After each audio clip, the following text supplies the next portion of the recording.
नमस्कार मित्रांनो, आज आपल्या आमच्या चॅनलमध्ये स्वागत आहे आणि आज आम्ही आपणास घेऊन आलेलो आहे लाडका भाऊ योजनेबद्दल सविस्तर माहिती।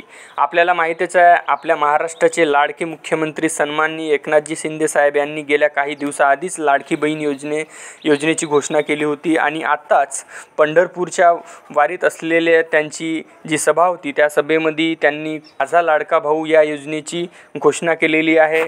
कारण संसदेमध्ये जेव्हा त्यांनी लाडकी बहीण योजनेची घोषणा केली त्यावेळेस विरोधकांनी लाडकी बहीण योजना घेतली, पण लाडक्या भावाचं काय जेव्हा असा प्रश्न मांडला त्यावेळेस शिंदे साहेबांनी आपल्या लाडक्या भावासाठी सुद्धा एक नवे पाऊल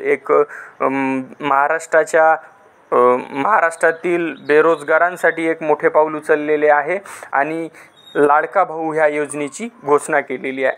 तर चला मित्रांनो, आज आम्ही आपणास सांगणार आहोत की लाडका भाऊ योजना ही किती रक्कम मिळणार आहे, आणि ती लाडका भाऊ योजनेसाठी कोण कोण योग्य राहणार आहे आणि त्याच्यासाठी कोण कोण पात्र ठरणार आहे आणि कोण कोण अपात्र ठरणार आहे। तर लाडका भाऊ योजनेसाठी 12वी पास तरुणांना 6,000 रुपये प्रति महिना मिळणार आहे। त्याचबरोबर जो कोणी डिप्लोमा झालेला आहे किंवा ज्याचा ITI झालेला आहे त्याला 8,000 रुपये प्रति महिना मिळणार आहे आणि याचबरोबर जो कोणी पदवीधर आहे म्हणजे जो कोणी ग्रॅज्युएट असेल त्याला 10,000 रुपये प्रति महिना मिळणार आहे। सोबतच जी काही पात्रता आहे ती पात्रता मुख्य महत्त्वाची म्हणजे तो महाराष्ट्राचा खास रहिवासी असावा आणि सोबतच त्याची वयाची जी मर्यादा आहे ती वयाची मर्यादा 18 ते 35 वर्ष असावी। तो फक्त तरुण किंवा विद्यार्थी असावा।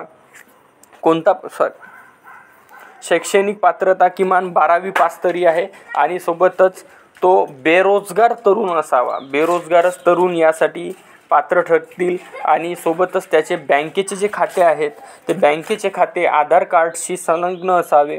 मुख्यमंत्र्यांची घोषणा आहे की शिक्षण चालू असणारा विद्यार्थी हा अपात्र ठरेल आणि त्याला डॉक्युमेंट जे आहेत, जे बेसिक डॉक्युमेंट्स मी तुम्हाला सांगितलेले आहे ते बेसिक डॉक्युमेंट्स लागतील आणि जॉब सीकर कार्ड हे कंपल्सरी राहणार आहे मित्रांनो। तर आपणास मी मुख्यमंत्र्यांचा जो व्हिडिओ आहे तो व्हिडिओसुद्धा माझ्या व्हिडिओच्या माध्यमातून दाखवणार आहोत की ह्या योजनेबाबतीत भरपूरसे जे लोक आहेत आजसुद्धा कोणाकोणाला असं वाटत आहे की ह्या योजनेबाबत खूप साऱ्या खोट्या अफवा पसरून राहिले आहे। कोणाला वाटते की खरंच एवढे पैसे शासन देणार का, की फक्त आपले लोक टिंगल घेण्यासाठी सोशल मीडियावर अशा प्रकारच्या बातम्या पसरवत आहेत। अशी काहीही गैरसमज मनात पकडू नका। समोर तुम्हाला व्हिडिओ दाखवलेला आहे मी एकनाथजी शिंदे साहेबांचा, तो पाहण्यास विसरू नका आणि जर आमच्या चॅनलला तुम्ही सबस्क्राईब केलं नसेल तर आमच्या चॅनलला सबस्क्राईब करायला विसरणार।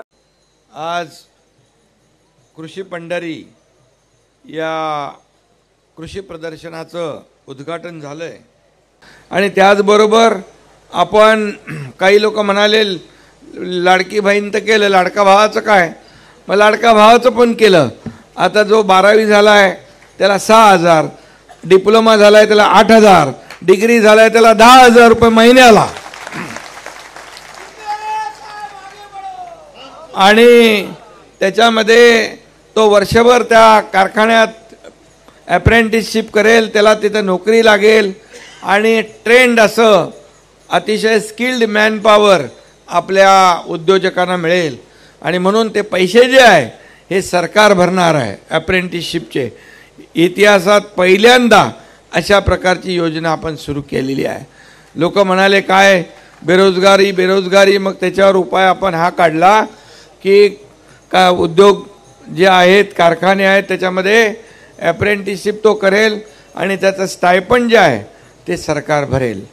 मला आपल्याला सांगायला या ठिकाणी अनेक आपण निर्णय घेतले। शेतकऱ्यांचा 7.5 HP पर्यंत मोटर चालते त्याचं वीज बिल माफ करून टाकलं, आता चिंता नाही।